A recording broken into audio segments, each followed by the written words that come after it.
Fazer contato com o professor do Departamento de Geografia da USP, do Programa de Pós-Graduação em Ciência Ambiental, Wagner Ribeiro. Bom dia, Wagner. Bom dia, Glauco. Bom dia quem nos acompanha. Wagner, infelizmente a notícia não é boa, né? Nós temos aí um incêndio atingindo 3 biomas no Mato Grosso, Pantanal, Cerrado e Floresta Amazônica. Temos hoje aí 5 frentes de trabalho de combate ao fogo, mas o que mais preocupa é o Pantanal, né, Wagner? Porque o fogo já atingiu uma área de 35 mil hectares e parece que um dos principais focos ali fica no local de difícil acesso. Como é que você vê essa situação, Wagner? Com mais um reflexo do passa-boiada e do desmonte do todo o aparato de fiscalização ambiental, né, Glauco? Isso pode ficar meio repetitivo ao ouvinte, mas nós temos que estar insistindo nessa tecla e mostrar que só no caso do Pantanal, segundo os dados que estão sendo divulgados, são 530% de aumento dos focos de incêndio, mais de 3 mil novos focos, quebrando todos os recordes até então. O recorde era de 98 e mais uma vez o sistema Pantanal também afetado por esse contexto, né? Como você disse bem também, que se irradia até o Cerrado e Floresta Amazônica. E por que o Pantanal, Glauco, ele chama muita atenção e gera enorme preocupação? Porque nós estamos falando de um sistema geológico e hidrográfico absolutamente peculiar.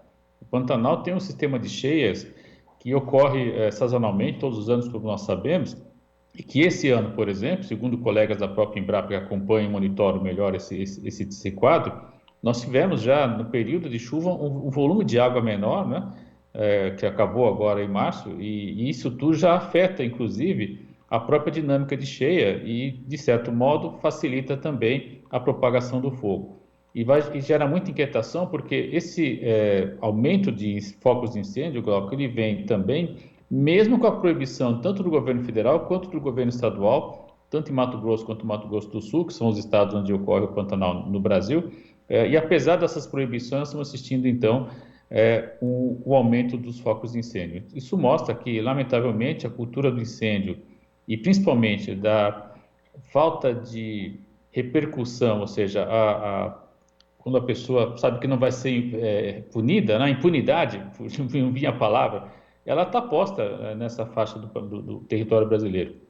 E isso tem implicações seríssimas, né? Nós sabemos que se afetar esse regime de chuva, de cheia, desculpe, do Pantanal, tem um enorme impacto em toda a biodiversidade local, em diversas comunidades que vivem na área, também para todo mundo que vive do turismo no Pantanal. O Pantanal tem um turismo bastante peculiar também, envolvido aí com pesca esportiva, enfim, entre outras atividades. É claro que isso também vai no médio prazo afetar toda a dinâmica de oferta de água. Nós estamos falando de uma região que também tem na produção do gado um grande incremento, uma grande atividade econômica, isso também será afetado. Enfim, é muita miopia posta, não é? E lamentavelmente a gente assiste então essa ameaça, né, desse sistema complexo, como chamou o grande mestre Pessoa Desabsável, né, que classificou o Pantanal como uma área complexa, dada justamente essa peculiaridade de ter um regime próprio de chuva, um regime de inundação peculiar, é a maior planície de inundação do planeta, isso também de sedimentação, né, do planeta, a gente tem que deixar isso claro, são mais de 140 mil quilômetros quadrados dessa área. Tudo isso pode estar sendo perdido, né, já que é um sistema muito frágil. Se nós alterarmos esse regime de cheia, claro, precisa ter repercussões no curto, médio e longo prazo, podendo pôr em risco a conservação ambiental desse absolutamente singular sistema natural do Brasil. E embora seja repetitivo, né, mas eu acho que a gente tem que ser mesmo repetitivo, Wagner, porque as pessoas têm que saber o que está acontecendo, né? Temos um desmonte da estrutura de fiscalização, como você observou, temos uma cultura de queimada, essa cultura de queimada, inclusive, foi incentivada pelo próprio presidente da República, né? E existem tantas coisas em relação à questão do meio ambiente que a gente acaba esquecendo, né? Mas é bom lembrar que no ano passado, por exemplo, quando teve aquele imbróglio ali do Fundo Amazônia, esse era um fundo justamente que financiava e financiou a formação de diversas brigadas formadas ali por governos do estado para combater incêndio. Quer dizer, o Brasil, se a gente for fazer um balanço aqui, desde o início de 2019 até agora, o que se perdeu em termos de estrutura mesmo para combater esse tipo de tragédia, né, é realmente algo incalculável, Wagner. Não há dúvida, é um desmonte mesmo do aparato do Estado, né? Ainda ontem eu estava acompanhando uma dessas lives noturnas aí, corrida pelo Observatório do Clima, com o seu colega Cláudio Ângelo, e estava a Núbia lá do IBAMA, desculpe, do INPE, colegas do IBAMA, enfim, um grupo técnico discutindo essa questão, né? E eles deixaram muito claro, Glauco, corroborando o que você está dizendo, que de fato na esfera técnica o diálogo sempre ocorreu e de certo modo dentro do possível está ocorrendo. Mas os representantes lá reforçaram exatamente o que você está dizendo. Há um desmonte, sim, deliberado do todo o aparato de fiscalização do Estado. Isso repercute na não reposição de pessoal e, segundo eles também deixaram nas entrelinhas também, na própria ideia de que divulgar dados que aparentemente seriam ruins para o país, né, seria, na verdade, não seria uma missão pública, né? Isso é algo que é extremamente preocupante e que beira, sem dúvida, a censura, que tem relação direta com todo esse aparato autoritário que a gente está assistindo no Brasil atualmente, né? Enfim, e que chega a diversos aspectos, inclusive com elaboração de dossiês, a gente faz, enfim, tudo isso que a gente tem assistido, né? Nós estamos diante, de fato, de um projeto autoritário do Estado e que elegeu alguns temas, especialmente a questão ambiental, como um dos eixos, né, de atuação e de desfaçatez, né, de fato, eliminar toda e qualquer restrição ambiental. Os problemas serão rapidamente apreendidos pela população, né? O município de Corumbá, por exemplo, está com níveis de fumaça em plena Covid extremamente elevados.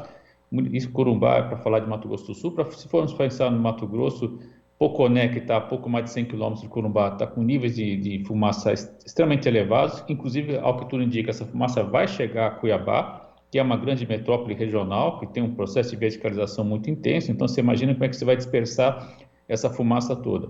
E alguns colegas também já têm dito que um dos fatores que está levando a esse aumento, nós sabemos que, especialmente no Cerrado, existe de fato fogo, né, entre aspas, natural, também a diminuição das chuvas da Amazônia, né? Toda aquela chamada chuva voadora que a gente já várias vezes comentou, e é sempre bom lembrar, né? A massa que entra pela calha do Rio Amazonas, chega até a cordilheira e se volta para o sul-sudeste, ela estaria diminuindo e, inclusive, levando a uma menor precipitação no Pantanal, que faça com que, tendo menos água, evidentemente, o material fica mais suscetível à queima. Então, temos que pensar tudo isso de maneira complexa, como e articulada, né, Glauco? Há uma relação direta entre a Amazônia, entre Pantanal, entre Cerrado, enfim, todo esse sistema natural complexo, importantíssimo, que garante ao Brasil uma biodiversidade, uma sociodiversidade singular, está sendo literalmente queimado, né? Sem que nós sequer saibamos o potencial que tudo isso nos oferece no curto, médio e longo prazo. É lamentável, é muito duro ter que insistir nisso toda semana, mas acredito que o nosso papel está aqui levantando essa questão e levando à sociedade brasileira a importância de que nós temos e a responsabilidade que temos com os sistemas naturais brasileiros. Inclusive, insisto, né? Isso é simplesmente cumprir a Constituição brasileira. O artigo 225 fala claramente que nós temos que manter os ambientes naturais em condições adequadas para as gerações atuais e para as gerações futuras. Portanto, é também cumprir a Constituição brasileira.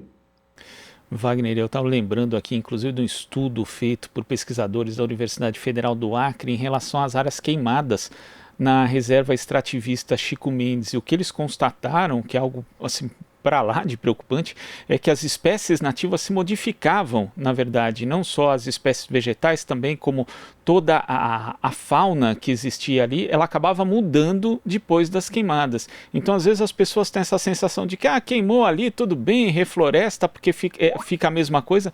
Não fica, né? E isso é muito grave, ainda mais quando ocorre em biomas complexos como o Pantanal e o Cerrado. Não há dúvida, muito bem você lembrar esse trabalho, Glauco. E existem vários estudos que mostram que as espécies, sejam do reino vegetal, animal, enfim, não se fala muito mais em reino, mas vamos recuperar para ficar mais didático para o pessoal.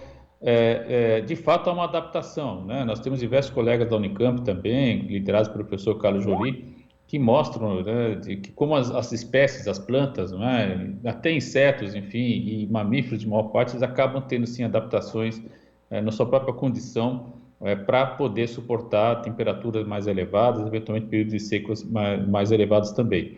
A pergunta é se nós nos adaptaremos a isso, né? Eu sempre costumo dizer que talvez o que esteja em risco seja a nossa condição de ser no mundo, né? Nós vamos ter capacidade de viver à luz de novas condições ambientais que o planeta vai dispor, né? Eu dou um exemplo muito didático para os alunos, quer dizer, Marte está aí, tem sua dinâmica própria, mas não é possível, por enquanto, pelo menos, né, a vida humana lá.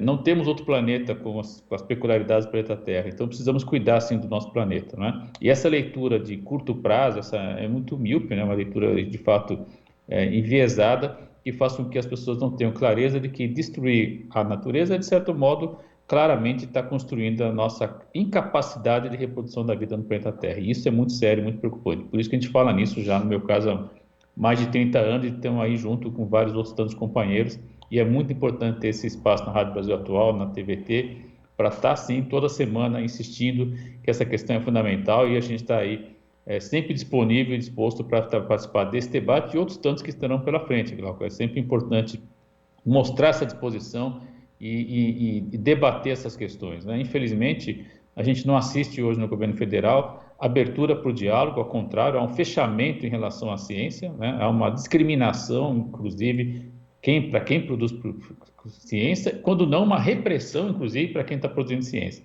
Nós temos que resistir a tudo isso e mostrar para a população brasileira que é necessário preservar o Pantanal, a Amazônia, a Mata Atlântica, o Cerrado, a Caatinga, o Pampa, enfim, todos os grandes sistemas naturais brasileiros. Preciso que as pessoas percebam a importância de todas essas questões. Wagner, muito obrigado pela sua participação aqui no Jornal Brasil Atual e até semana que vem. Até a próxima, Glauco. Conversamos aqui com o professor do Departamento de Geografia da USP do Programa de Pós-Graduação em Ciência Ambiental, Wagner Ribeiro. Aqui você ouve as notícias que os outros não dão. Jornal Brasil Atual.